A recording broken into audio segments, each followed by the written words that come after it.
Hi, I'm Tammy Randolph with The Chamber, and you are watching and listening to The Chamber Does What?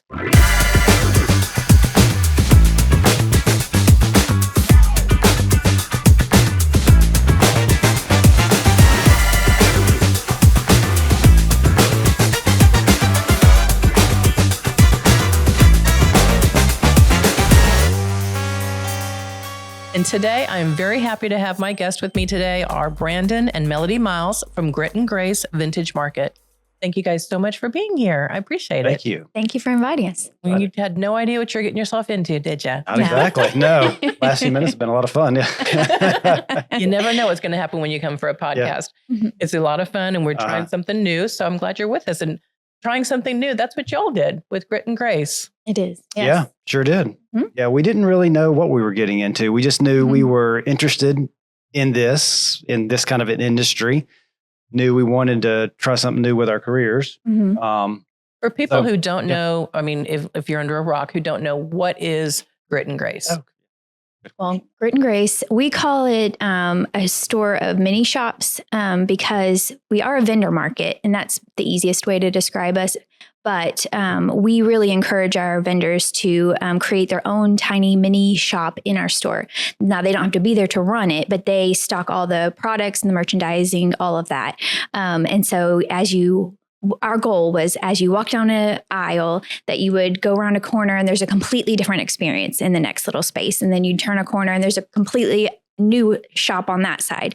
And so we really wanted people who are good at branding and have an idea of what they want for their shop. And so they've done a great job. We've been very happy with it.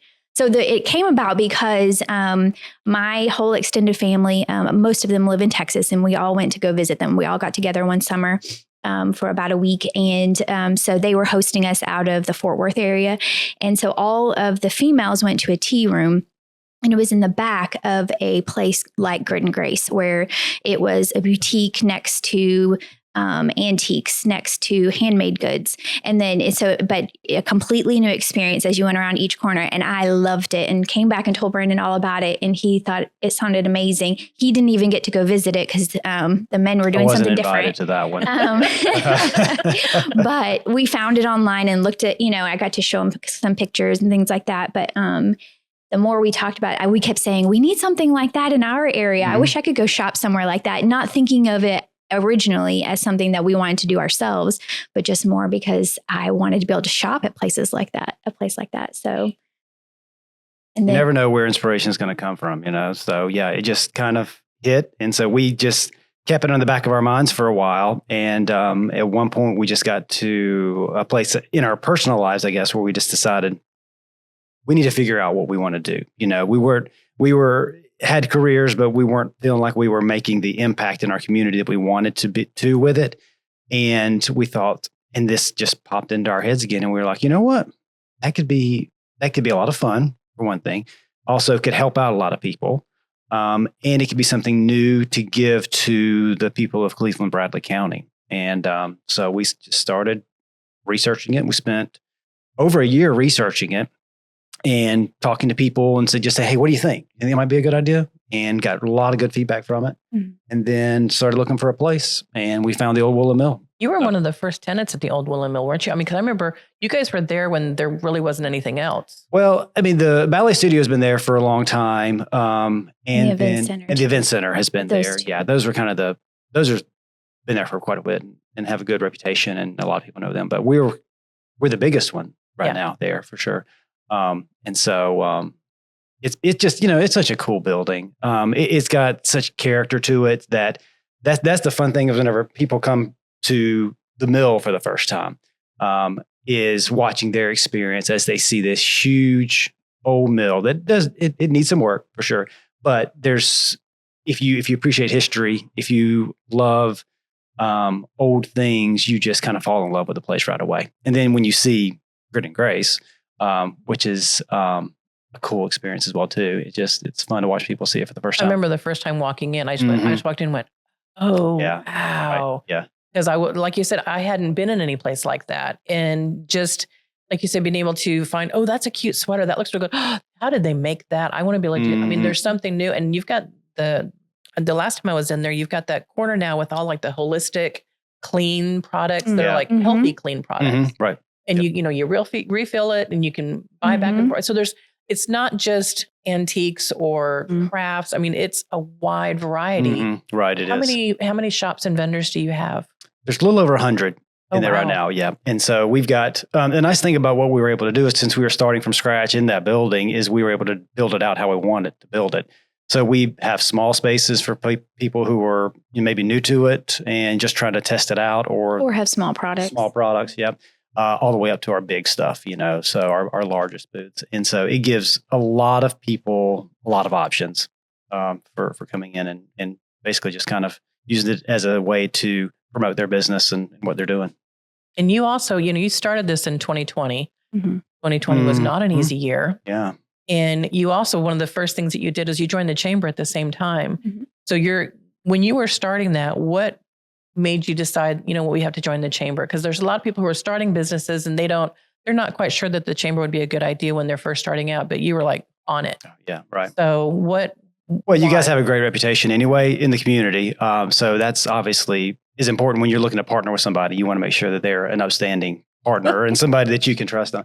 But we needed to get the word out too about what we were doing because we were brand new to this type of, the industry. I mean, this kind of an idea is new to the area at the time.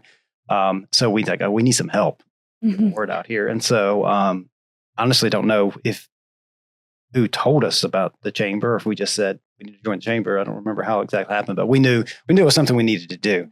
And it's been a great partnership. I mean, you guys have done a lot for us, really. So yeah. Can I brag on you? Sure. Again? That's what we're here for, right? So a couple weeks ago, Melissa Woody came into the store with some representatives from the travel writers. Exactly. From the local Tennessee Welcome Centers. Yeah. And I was like, well, that's a good idea, because they need to be able to tell people what can you do in Cleveland. And so you brought, I think, 3 or 4 different Welcome Centers in. So we got to chat with them and tell them about Grit and Grace. And so that's a great exposure for us because, that's thousands of people a week that are coming through those Welcome Centers that have the opportunity to hear about Grit and Grace. Then in turn, the 100 vendors that we have in our store. So yeah. Yeah. And you're also, because of the type of industry you have, and we're very lucky with the chamber, we've got the umbrella for all 3 divisions, and tourism is one. Yeah. When you're in the hospitality industry, whether it's retail, hotels, restaurants, that kind of thing, then you get double coverage because you get support from the chamber and from the tourism side with Visit Cleveland. Yeah. So you have the visitor's guide. And so we bring in travel writers as well, and they get to see the whole area because tourism brings in a lot of tax dollars. Yes. And so that helps keep property taxes low. And so it's another part of something that the chamber does. And but it's good to have a unique draw, and that's what you all are for outside of the area as well as inside. And you said you wanted to do this to help the community, and part of what you do with that is something new. You do your outdoor markets as well, which is a little bit separate, and I love going to those. But you started something in this last year that nobody else had done yet that I'm aware of, and if they did, I'm sorry. But you started a young entrepreneur program because there's a lot of kids who are, we're starting to teach this stuff in schools and they've got little businesses and they're doing creative things. Can you tell us about that? Because that was a great idea. Sure. Yeah. It was actually one of our shop owners' idea. And we loved it when she told us about it. She was the general manager of the local Lowe's. And so she had a lot of experience in retail and in managing people and selling things. And so when she talked to us about starting the Young Entrepreneur Academy, we were really excited about it. I thought it was a great idea and thought that we were a good location to host it too. Yeah. Yeah. She's got, if you're running a Lowe's, they know how to make some sales there. And so she's done that, has a career in that. And so she was able to give some perspectives that we wouldn't have because we haven't been in that the part of retail that she had been in. But she was able to talk to them about, staging and just your product in general. Do you have a good product, but also then your pricing and, how are you marketing that? And so she went through, it was a 5-week program and she went through, it was basically from start to finish, what do you need to do to make this little business you have successful? So it was, we've wanted to focus on teenagers because they're, at a time now where they can absorb a lot of this information and go ahead and maybe apply it now so they can be successful in the future. And so what we did, so we went through the classes. They went all through the classes. Then they also had an opportunity to sell their products at the store. And so we had them a special place set up. We had signage and everything so people could recognize what was going on there. And they learned a lot. And they had homework every week to do. So it was, it's like a class for them. And how many kids did you have? I think we had 9 this first time. And so, which was a good amount. That's about what we wanted, was about 10 or so. They enjoyed it. You get to meet, the thing about this industry in general is you just get to meet all kinds of interesting people. And so you had these young entrepreneurs who had different interests and a big variety of things. And I think they all enjoyed it, had fun together. It was fun to see them come in excited to bring new products and to see what had sold. And they'd come tell us like, oh, I saw online, because our system will let them view what they've sold in real time on a website. And so they were like, oh, I saw this sold right before you closed yesterday, So they were just excited to recap. And they loved seeing exactly what sold and, what was working. And then she also taught them to do things like, did she call it an add-on? Yeah, an add-on sale. Yeah, an add-on sale. And so she would taught them how to, decide if it was a good time to bundle things and get a better price. Or if you add this piece on, that might add a little boost in their sales. And so it was just fun to see their minds going and figuring out how, the best way to implement these things. And then, of course, their parents loved watching them be creative and, doing these new things. So it just was a good experience all around. We were excited to do it again soon. It helped them think strategically about their business, and that's kind of the thing is, making a plan for what they want to do with it. And this was a good way for them to also just see, do I really want to do this? To, you see how much work it does take to do it. So it was good.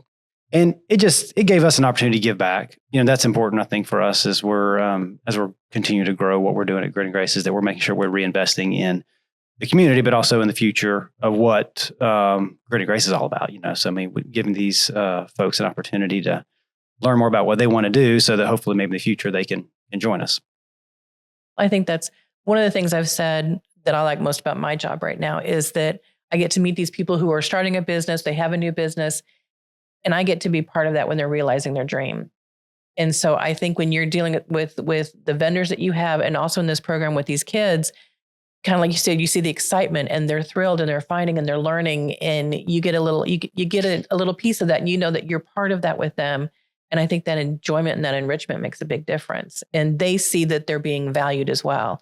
Mm-hmm. And that can be, especially when you're talking with teenagers, that makes such a big difference. Yeah, right. And so that's really, that's great. What, was there one product that one of the kids did that just really stood out for you? Cake pops. Yeah. Cake pops. Yeah. It's hard to beat. It's hard to beat food. And she did a great job too, making them look adorable and taste adorable. And she was on top of it, but yeah. You did a good job. And I think it also, when the parents are involved at this age, that's how those will do well, obviously, when they've got some parental involvement. And, just as a parent ourselves, it's also good reinforcement for us, the impact the parents make in lives of your kids and everything. And so those that have that parental support helps them realize their dreams as well too. So, it's good for the parents too, to be involved in those things. And, but yeah, those cake pops were really good. So they were really popular. They're they're beautiful. They look like little pieces of art, actually. Wow. Once you put them together. Yeah. There were some great artists, lots of great crocheted items this time. I didn't realize how many kids are crocheting. Yeah. That has become hugely popular. Yeah.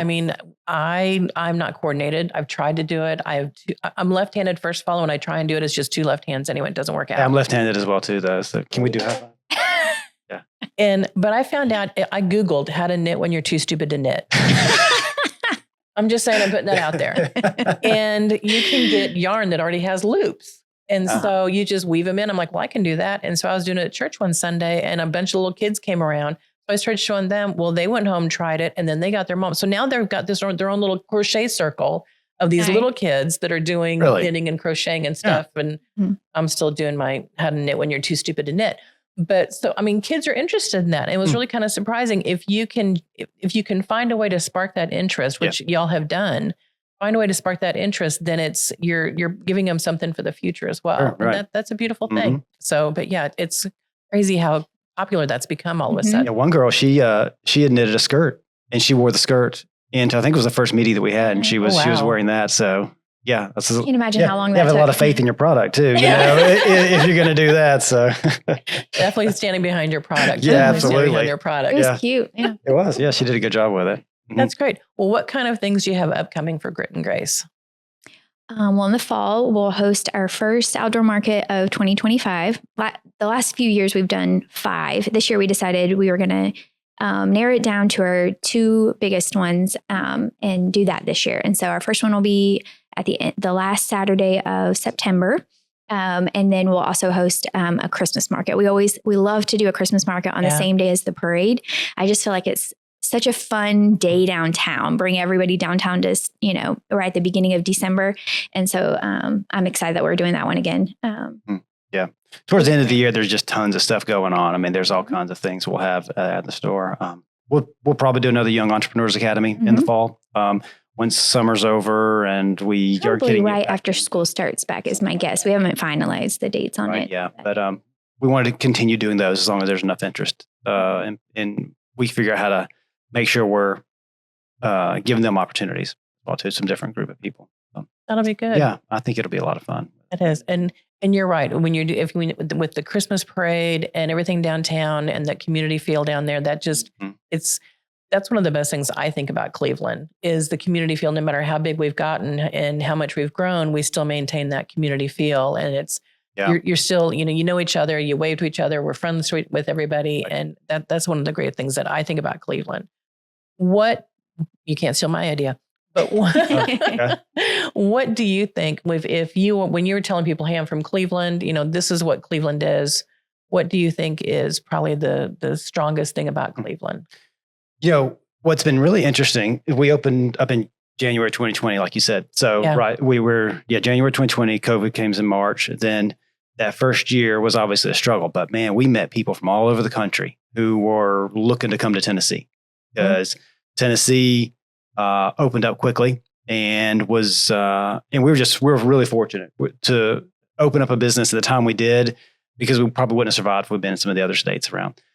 So we met a lot of people from all over the country who were coming out to check out Tennessee and figure out what we were doing here because they had heard that it was, it was a good place to be. And they during that time fell in love quickly too. I mean, all of them, everyone we met just raved about how much they loved the area and they were hoping they could find the perfect place to move, and many of them were buying property like the first time they visited. I mean, it was kind crazy, isn't it? It was fun to hear the stories and it was fun when they would discover us too. So all these new people. So we knew Cleveland was great. I mean, because Melody grew up here and I've been here since 98.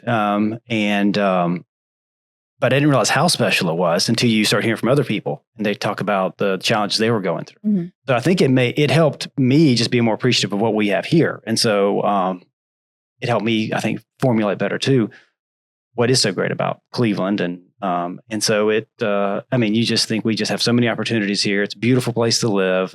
Taxes are low, great school system, great place to run as a family, lots of fun events. And great churches. Yep. And it's a growing city too. We're not huge and hopefully we'll never be huge because I don't want that. But we've got lots of benefits for being a smaller community, but we have access to a lot of great things, a lot of beautiful outdoor things and great shopping like Grit and Grace. And if you want to get to a big city, you're right in the middle of Atlanta. And Nashville and everything. So yeah, it's just an amazing place to raise a family. I think that's, if you're looking for those kind of values, Cleveland's a great place to be.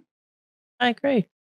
When, what is your favorite thing to do? I mean, I asked somebody that and they said, if you have a visitor, where do you take them? What do you do? And one of them said, well, we go to Grit and Grace. So when you have somebody come into town, they're coming to visit, or you have a newcomer or somebody who's visiting and they say, what do we do here? What's something that you recommend that you think is one of the must-see you have to do when you come to Cleveland, Bradley County? Morris Vineyard's one that they have the best view in Bradley County. Beautiful place. Yeah, we went there. Last time we went there was a few months ago. I think we went.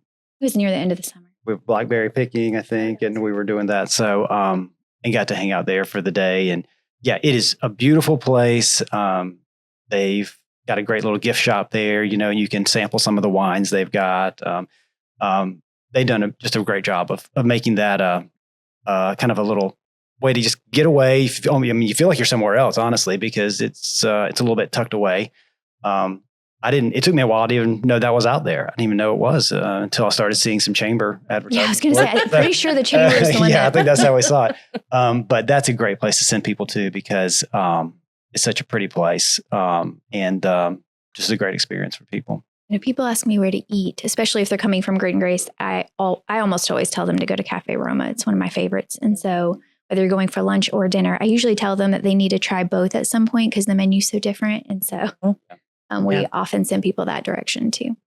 They are very good, very tasty. And it's such a pretty little space too. Mm-hmm. So. Right in the heart of downtown. Mm-hmm. Yeah. Of course, we're biased towards downtown because that's where we are. But we're excited to see all the development that's happening downtown and has happened. You know, it's been, I think, the last 2 years, more development has happened in the last 20 years in downtown. We were at a Main Street meeting the other day, and they said that.